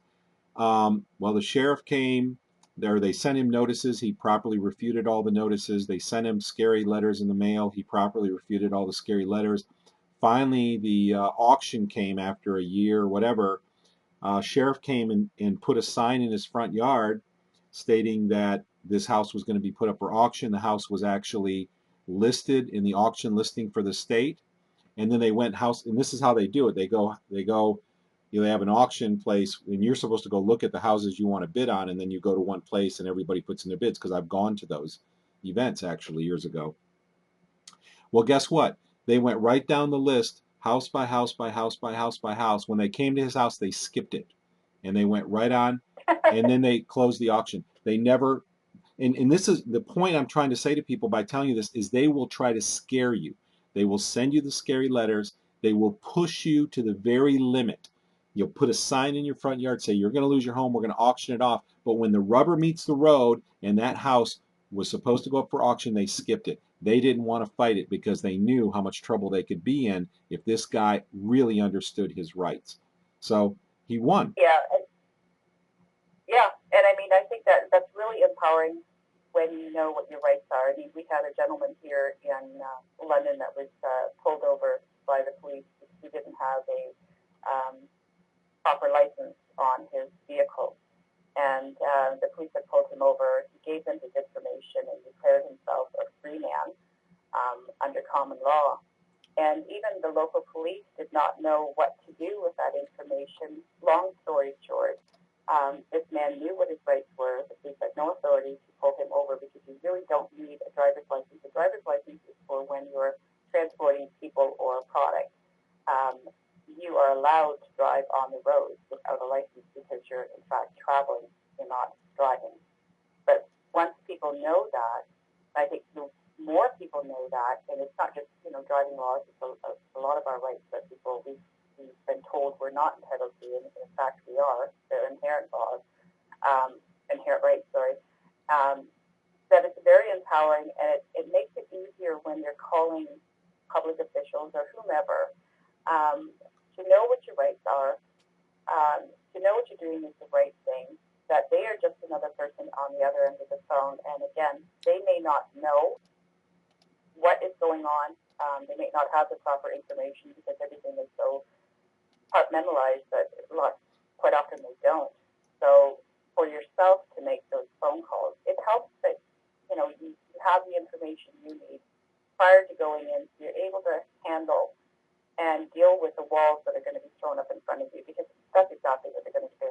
They're going to do. They're going to throw every wall possible in front of you in order to discourage you from discovering what, in fact, you're entitled to, what your rights truly are. And that's really empowering and incredibly helpful when dealing with people like that. And even if you're not working outside the venue of a federal law, even if you're working within the venue of federal law, let me tell you another short story. The head of the party that I was working with, a small party in Florida that I was involved with for a while, that really opened my eyes. These were incredible people. Their presidential candidate was named Howard Phillips.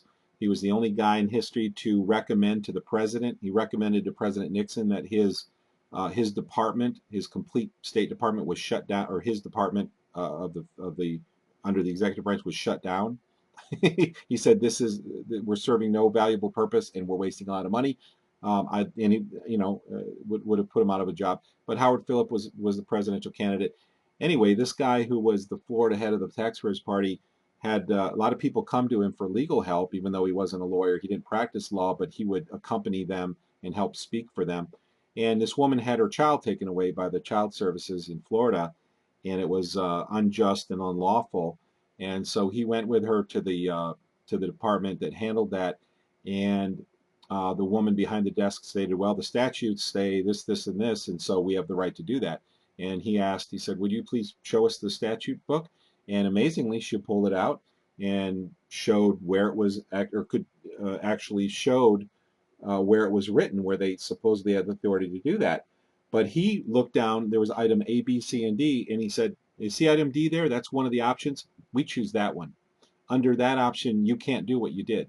And we have the right to choose that option." And the woman's jaw hit the floor, and she's like, "You can't do that." He's like, "No, we actually can. If you look at this," and he taught her law, standing right there in the child department, whatever it was called, the HRS or something. I think it was called HRS at that time, Health and Rehabilitative Services, but it was I think that's what it was.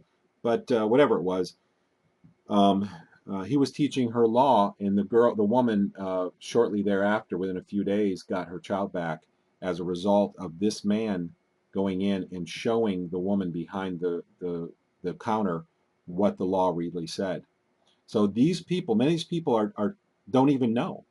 They don't even understand the big picture. They're taught policy. They're taught just enough of the so-called law to do their daily functions, but they don't understand the big picture.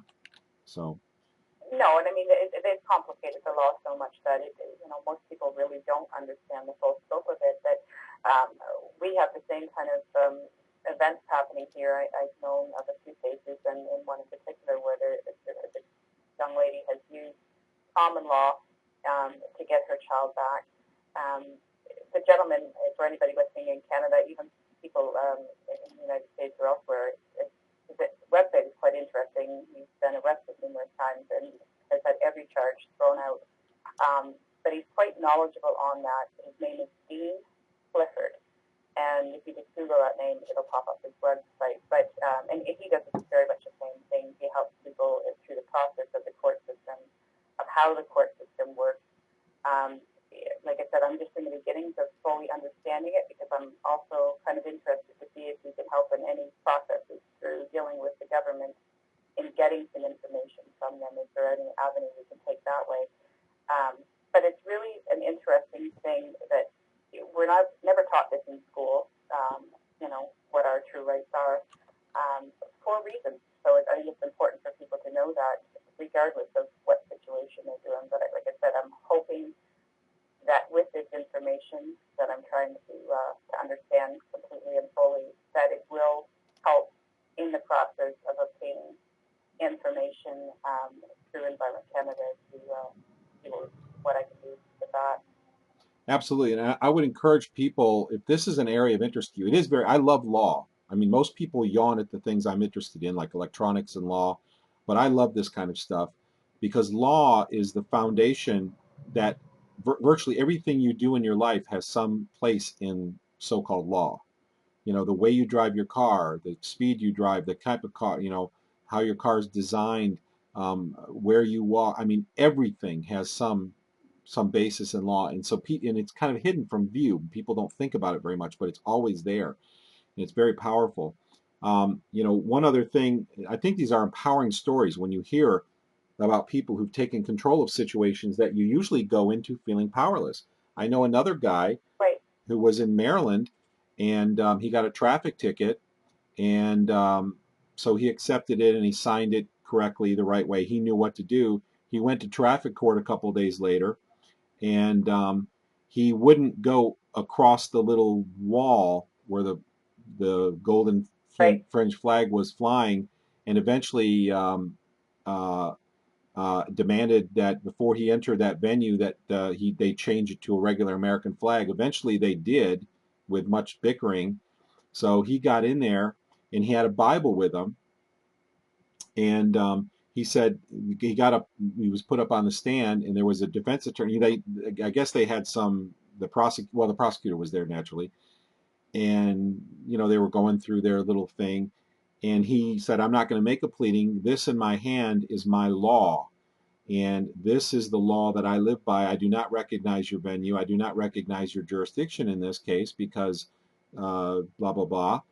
And the prosecutor got so mad that he took that he was sitting behind while he was standing behind the table. He took his hands and threw everything off the table onto the floor and started screaming in his face and said, "You're not going to pull this one on me. You're not going to do this to me." And just started screaming. And the judge just sat there and watched while the prosecutor just railed this guy.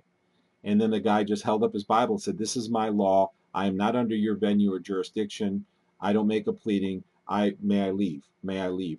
And the guy just kept, the prosecutor hollered at him for a while. And most people would be very intimidated by that. But this guy was like, "I know the law. I know where I stand. I'm sorry. I would like to leave. I have no place here. I am here against my will, uh, under threat, blah, blah, blah." Guess what happened? Dismissed, leave, never came back. Yeah. Nothing happened. Yeah. Yeah, and we're hearing more and more stories like that over here too. And you know when you're on the right path, because it will anger the judge, it will anger the prosecutor, and they will again try that intimidation factor. But I think if you know what your rights are, you can stand up to that, because that's what they have to do. And we had an issue or little story here with a gentleman went into court with a traffic ticket as well. And he asked the judge, "Can I expect a fair trial?" And the judge, of course, said yes. And he said, his next question was, "Can I expect a fair trial if there is a conflict of interest?" And of course, the judge had to say no. He then asked the judge who he worked for. The judge eventually, make a long story short, said he worked for the city. And he said, "Well, I was fined by the city, and you work for the city. Is that not a conflict of interest?" Case dismissed. Yeah. That's beautiful. Yeah, this is the thing, is that the system, even the design of the system is so unfair.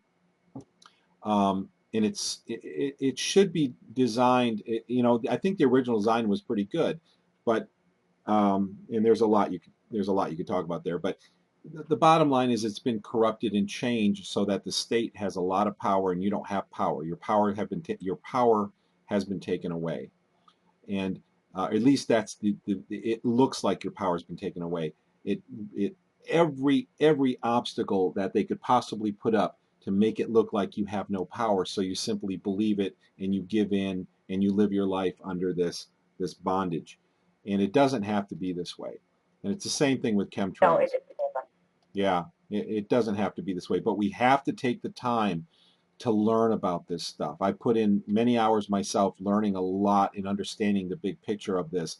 And when you understand it, it changes everything. It changes how you view everything. Well, I'll tell you what, it's 10:30. Absolutely. Yeah, go ahead. I want to give you the final word, and then I'm going to make a couple final announcements. It's been a great time, great 2 hours with two guests who are very knowledgeable and educated about these subjects, and we need to become knowledgeable and educated. Of course, we're preaching to the choir, but our choir is going to bring people who haven't heard about this stuff, who don't know about geoengineering, chemtrails, or common law, and listen to these programs, and thousands of people will hear this over time. So, Sandi, I really appreciate your time. What would you like to say to close? I think, again, to go back to what Celeste said, that it's really important that, even though we may be, in some areas the groups are very small, I think it's really important to continue to protest, to continue to send the message out there that we're not going to consent to being sprayed like bugs, that we're not going to consent to a lot of the things that our governments are doing, your government, my government, or whomever, that we continue to keep getting out there, continue to keep bringing awareness to people, and talking to each other, helping each other along, because we all can't know everything about everything. So I think it's important that we keep the communication going, and really focus on working together and not get into these little, battles of right and wrong, or somebody's views on something that somebody doesn't have. Just to keep working together and keep pushing. Don't stop, even as frustrating as it gets some days. Just keep going. Absolutely. Well, very well said. And And thank you very much for being with us. And I'd like to follow up at some point in the future and see what comes of all your interaction with your government there. Yeah, absolutely. And thanks for having me. I really appreciate it. You're welcome. My pleasure, absolutely. This is Global Skywatch Radio. We are here every Monday night at 8:30 Eastern Time, 5:30 Pacific Time. Go to globalskywatch.com/live to learn more. You can also watch on our live stream. You can watch with mobile devices, and you can also come see our archive of previous shows, and there are some incredible previous shows you'd want to hear as well.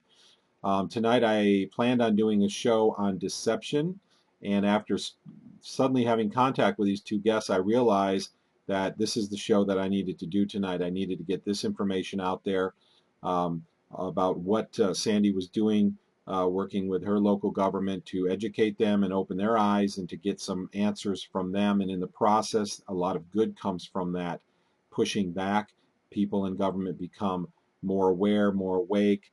Their jaws hit the floor, as you heard in Sandi's story, and also Celeste, who talked about the spraying of chemicals related to Agent Orange on what they're called invasive species. Any of these species, any of these plants can be named by the government, and then they can come in and spray. They can fine you $1,000 a day per weed. It's absolutely ridiculous that anybody would claim this power, and it's all done in the name of your safety and protection. But really, what it is it's for the power, the accumulation of power by the corporate entities and the people at the top who control the regulatory agencies and the very foundation of our government. So we need to become aware of that and involved. And I thank our two guests for being with us tonight. I think if nothing comes up and changes next week, we will have an in-depth discussion exposing how deception is used in radio and television to help you understand um, to understand these devices, these mechanisms that are used, because the more you understand them, they don't work on you anymore. When you that's funny because when I watch a little bit of television every day when I'm eating, and I don't watch these shows to become educated. I watch them to see the messages that they're sending. And when you understand the big picture and you understand the mechanisms that they use, it is unbelievable. Every show on television is pushing an agenda. Not some of them, every one at least that I have seen, and of course I have no reason to believe that the ones I haven't seen aren't pushing the same agenda because it's full of them. So if you understand the agenda, and many people don't, surprisingly, they don't really understand what the big picture is. But when you understand the big picture and then you understand the deceptive devices, when you put those two things together and you watch even the news or television or radio or movies or Saturday morning cartoons, you see all of these mechanisms and devices being used to make you come to conclusions that make you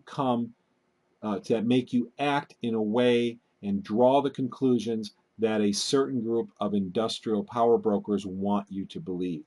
They have refined this. This has been going on for decades, and now people are waking up to it. And I'm very honored, humbled, and happy to be part of exposing the information that I've learned over the past few decades about how this stuff works so that we can all work together and not be subject to it, but rather become educated and thereby freer when we understand the truth behind what we're really watching and what we're looking at. So thank you. We're going to have an after talk session after this, so please stick around on the console. You can call in and everybody can chat. But please come back, join us again, globalskywatch.com/live next week, Monday night, 8:30 p.m. Eastern Time, 5:30 p.m. Pacific Time. We'll be back again talking about, if nothing changes, deception.